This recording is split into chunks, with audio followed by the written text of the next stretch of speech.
कर्पूरगौरम करुणावतारम संसार सारम भुजगेंद्रहारम सदा वसंतम हृदय बिंदे भवम भवानी सहितम नमामि। या देवी सर्वभूतेषु शक्ति रूपेण संस्था नमस्तस्यै नमस्तस्यै नमस्तस्यै नमो नमः। सबको प्रणाम। मैं आपके सम्मुख, आप सभी के सम्मुख कुछ ऑब्जर्वेशन रखना चाह रहा हूँ जो मैंने विगत कई सालों में देखा, समझा, जाना। उसी बात को आपसे शेयर कर रहा हूँ। सहमति असहमति की बगैर फिक्र किए मैं अपनी बात रखने की कोशिश करूँगा। मैं 1983 में गुजरात में था, अहमदाबाद में।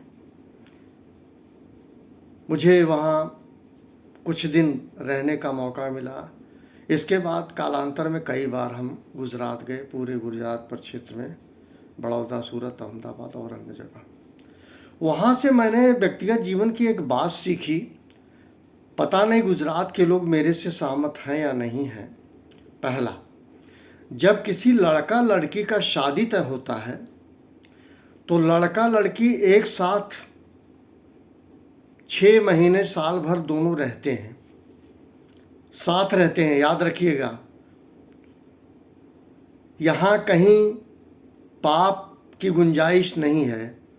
बहुत ही लिटरली दोनों लड़का लड़की साथ रहते हैं, एक दूसरे को समझने का मौका मिलता है। उसके बाद ही फाइनलाइज होता है कि शादी करनी है या नहीं करनी है। मैं एक बात बताऊंगा, मैं लागू कहीं नहीं कर रहा हूँ, जो मैंने देखा वही, जो मैं पाया वही मैं बता रहा हूँ। लड़का लड़की दोनों एक साथ कई महीने तक रहते हैं। उसके बाद जब ये सहमति एक दूसरे की बन जाती है तो शादी होती है। माता पिता स्वच्छंद रूप से बेटी को दे देते हैं कुछ दिन के लिए, एक दूसरे को जानने समझने के लिए। वहाँ कहीं पाप नहीं है, किसी गलत फहमी में आप लोग न रहिएगा। एक बात। दूसरी चीज़, वहाँ मैंने दूसरी चीज़ देखी, जो विवाहित हैं या जो भी विवाहित हैं, जब वो पति पत्नी हो जाते हैं तो वहाँ मैंने एक चीज़ देखा, दोनों में अगर कहीं डिफरेंस ऑफ ओपिनियन हुआ, किसी बात को लेके अगर असहमति हुई, तो सबसे आनंददायक ये बात है कि जो लड़का होता है यानी पुरुष होता है, वो नारी का विशेष ख्याल रखता है उतने दिनों तक जितने दिनों तक दोनों में असहमति रहती है।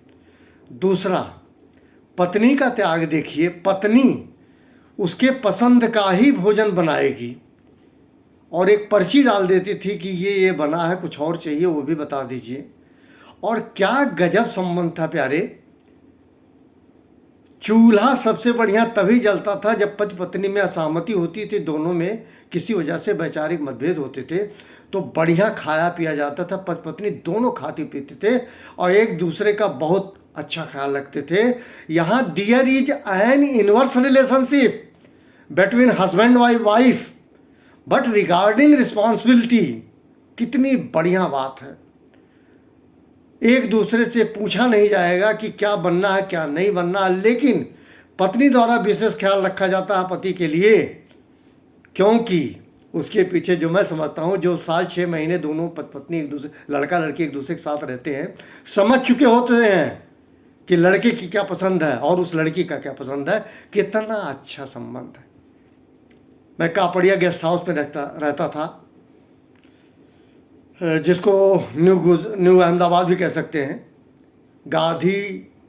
महात्मा गांधी जी की पुल, उसके बाद ये वहाँ मैंने एक सीखा बड़ी अच्छी बात। मैं अब चला हूँ अपने उत्तर प्रदेश में।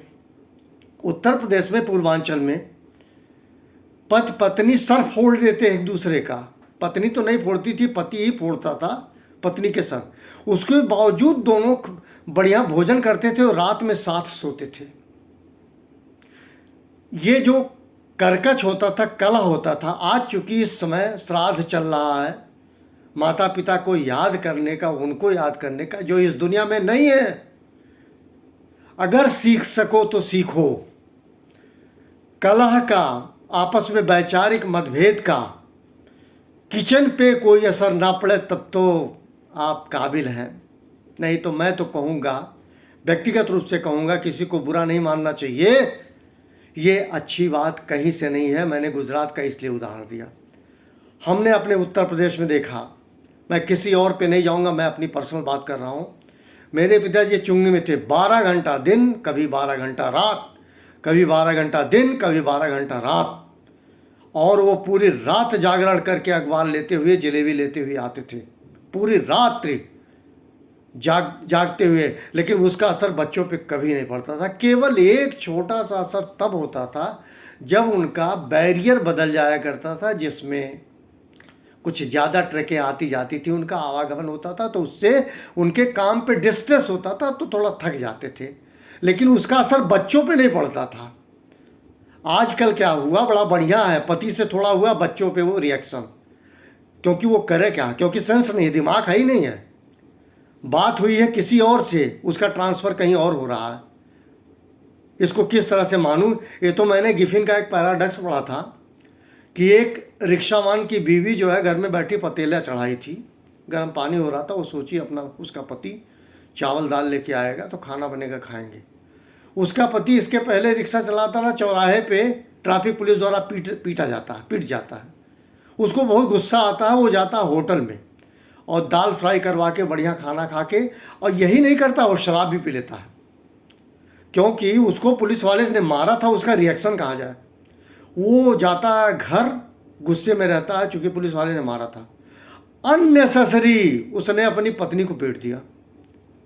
पत्नी कह रही है मेरा कसूर क्या है, मैं तो पतीली चढ़ाई हुई हूँ, गर्म पानी हो रहा, देर से गर्म हो रहा है, तिलठा लगा रही हूँ, लकड़ी लगा रही हूँ, पत्ते से गरमा रही हूँ कि आप चावल दाल लाओगे बनेगा। इसका क्या मतलब है? इसी को गिफिन ने कहा कि ऐसे लोगों को, और शास्त्र में मैं अध्ययन नहीं करता ऐसे पागलों की, ऐसे इडियट को मैं इकोनॉमिक्स में नहीं गणना करता कि कहीं का रिएक्शन कहीं।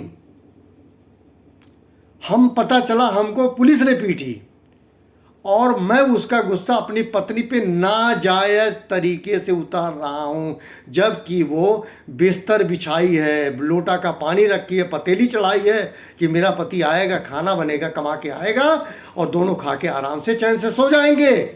इसका रिएक्शन उस आदमी का देखिए, वो पिटा है तो दाल फ्राई खा के आ रहा, शराब पी के आ रहा और अपनी पत्नी को पीट रहा है। ये गिफिन पैराडॉक्स है। मैं आ रहा हूँ अपने घर पे।